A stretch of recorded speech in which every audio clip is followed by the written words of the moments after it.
recevoir cette eau qui nous purifie. Recevoir cette eau qui nous purifie et accepter de la boire, de laisser qu'elle retire les impuretés.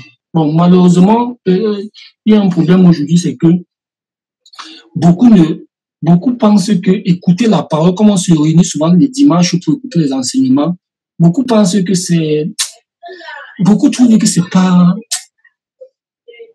trop, on va dire quoi, c'est mort. Ça ne vibre pas, ça ne bouge pas. À l'eau de la parole, là, l'eau j'en parlais aujourd'hui lorsqu'on était réunis en assemblée. Les propriétés de l'eau qu'on nous a appris à l'école, c'est l'eau est inodore, incolore et sans saveur. Une eau potable. C'est la définition qu'on nous a donnée de l'eau potable. Et lorsqu'on regarde bien, l'eau potable, c'est une eau qui ne donne pas de grandes sensations dans la chair, pour la chair. Mais l'eau, c'est la vie, nous le savons. Et malheureusement, des gens trouvent que bon, l'eau qu'on écoute là, la parole qu'on écoute là, c'est même pas important. Et le frère, comme Georges disait, que quelqu'un est venu le rendre vite, il dit que mais, vos assemblées, c'est comme ça que ça se passe. C'est mort, ça ne bouge pas. Ça ne bouge pas. On ne sent comment, on ne sent pas, vous chantez les cantiques simplement comme ça, il n'y a pas la batterie, il n'y a pas les baffles et autres. On ne sent pas les gens veulent vibrer. Si on veut vibrer, on va vibrer, c'est les liqueurs fortes qui font vibrer. Il y a eu un enseignement comme ça en semaine sur les liqueurs fortes. Les liqueurs fortes, et dans cet enseignement, on parlait des pasteurs barman. C'est-à-dire que les pasteurs qui servent les liqueurs fortes. C'est-à-dire que quand ils viennent, ils ne viennent pas avec l'eau de la parole. Parce que bon, l'eau de la parole, les gens trouvent que on ne sent pas comment ça ne fait pas vibrer. Et quand tu vas prendre, si tu prends peut-être un verre de whisky ou bien un verre de boisson forte, non, ça va chauffer, ça va te faire vibrer, tu vas commencer à t'élever, et c'est ce qu'on voit aujourd'hui. Des chrétiens parfois qui ne supportent pas d'être dans une assemblée où on prêche tout simplement la parole de Dieu, on chante les cantiques dans la simplicité, on écoute la parole de Dieu, on boit l'eau en fait. Parce que disons-nous que quand on se réunit, qu'est-ce qu'on boit? On boit l'eau.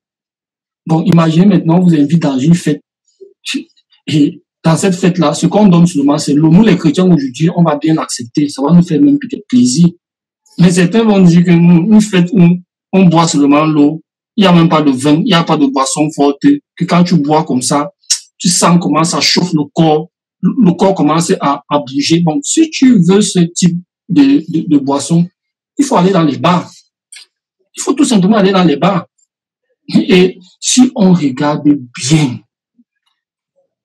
les caractéristiques des bars aujourd'hui, des snacks, des boîtes de nuit, c'est la même configuration dans ces fausses églises, dans ces églises de bâtiments. C'est la même configuration.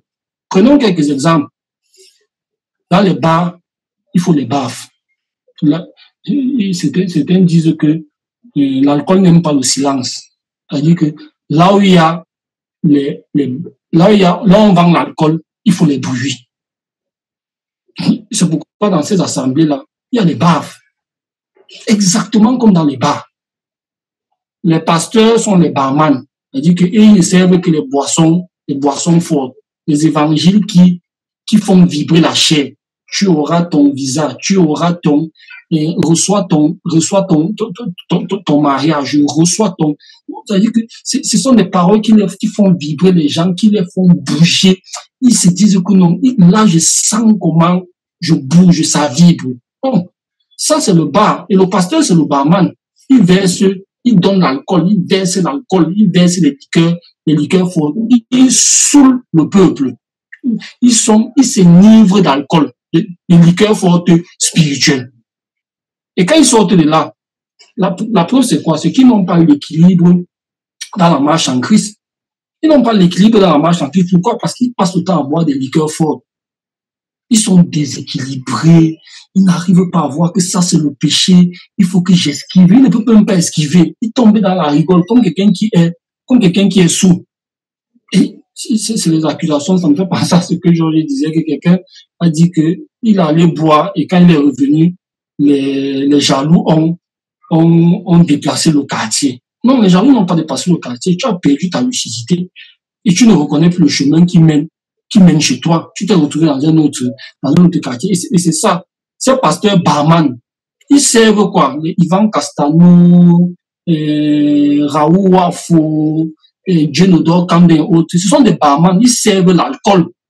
Ils donnent de l'alcool que les gens boivent, mais comme ça fait bouger, mais ça fait perdre la lucidité. Ils n'ont plus la lucidité qu'il faut. Ils n'ont plus la lucidité qu'il faut. Et malheureusement, on retrouve dans nos assemblées des personnes qui estiment que non, ici, là, on boit seulement l'eau est inodore, sans saveur, incolore, ça ne suffit pas. Il faut que je cherche les sensations fortes. Bon, on va aller chez les pasteurs barman. Et comme Georges disait tout à l'heure, les serviteurs de Dieu, ils donnent l'eau, c'est gratuit. On ne vend pas l'eau. Ici, même chez nous, on a une culture où, quand tu vends l'eau, on te regarde bizarrement. C'est qu'on estime que l'eau, on ne vend pas l'eau. J'ai souvent entendu des parents me dire que on ne vend pas l'eau. C'est pourquoi les chrétiens prêchent la parole gratuitement. Mais les faux pasteurs, ils font quoi? Puisqu'ils ne donnent pas l'eau, ils donnent la bière, ils donnent le whisky. C'est normal qu'ils vendent. C'est normal qu'ils vendent. C'est normal qu'ils demandent à ceux qui les écoutent, exactement comme dans un bar. Quand tu es dans le barman, quand tu viens passer la commande, il te dit paye. Tu ne peux pas prendre son whisky, sa bouteille de whisky, et tu ne payes pas. Et c'est exactement ce que ces pasteurs font. Ce sont je les appelle les pasteurs barman. C'est-à-dire qu'ils viennent pour servir de l'alcool. Et ce n'est pas gratuit. C'est pourquoi, comme Achille dit souvent, que eux, ils vous demandent de rêver grand dans le néant. Mais eux, ils rêvent grand dans le concret. Ça veut dire que pendant qu'ils vous disent de rêver grand dans le néant, lui, il glisse son grand panier. C'est-à-dire que lui, il est dans le concret. Donc, la bouteille de whisky qu'il vient de vous donner là, payez. Ce n'est pas gratuit. Merci. Pourquoi? La liqueur forte se vend. Ça n'est pas gratuit. L'eau, elle est inodore, inopotable, inodore, sans saveur, incolore, simple, mais elle lave, elle purifie. Elle lave, elle purifie. Quand souvent cet exemple, si on nous met dans le désert, on nous donne, je ne sais pas quoi, on dit quoi, une caisse de Jack Daniel et une caisse d'eau. Qu'est-ce qu'on va choisir? Celui qui est sage, il va préférer prendre la bouteille d'eau et entrer dans le désert, la caisse d'eau et entrer dans le désert avec. Il va s'en sortir. L'eau, c'est la vie. Bon, celui qui va dire que lui, il veut les sensations fortes, il prend le Jack Daniel, le rhum, le whisky qu'on va lui proposer, il va aller mourir devant. Parce que ça va donner une certaine sensation, on va sentir comment ça pique, un peu comme on voyait dans nous. Ici, on dit que le whisky soigne souvent pour la méningie ou la grippe. Parce que ça chauffe tellement que non, ça tue le microbe. L'eau est simple. Mais l'eau, c'est la vie.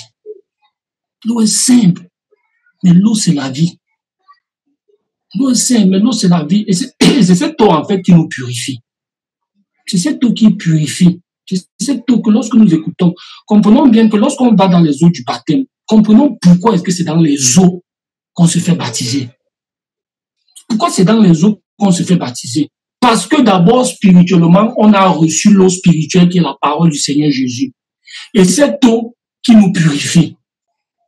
Cette eau qui nous purifie. Et maintenant que cette eau nous a purifiés, on va dans les eaux du baptême pour concrétiser cela. Lorsqu'on entre dans les eaux maintenant, on concrétise cette purification. Et c'est pourquoi, normalement, on doit baptiser là où il y a beaucoup d'eau. Parce que déjà, c'est important qu'il y ait suffisamment d'eau pour que la personne soit immergée, pour que la personne soit enterrée, soit ensevelie avec Christ. Il faut suffisamment d'eau pour que la personne soit ensevelie.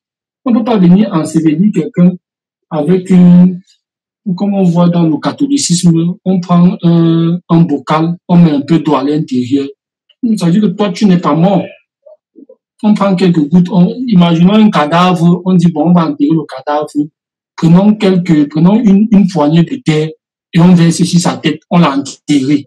Non, c'est impossible, ça n'a pas de sens. Ça n'a pas de sens. Il faut ensevelir.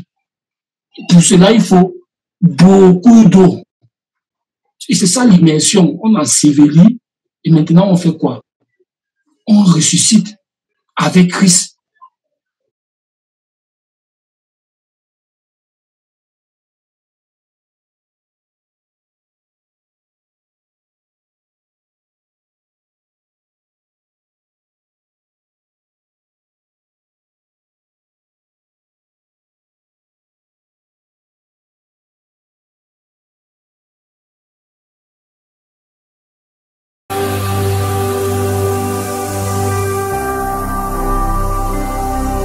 Jésus-Christ TV,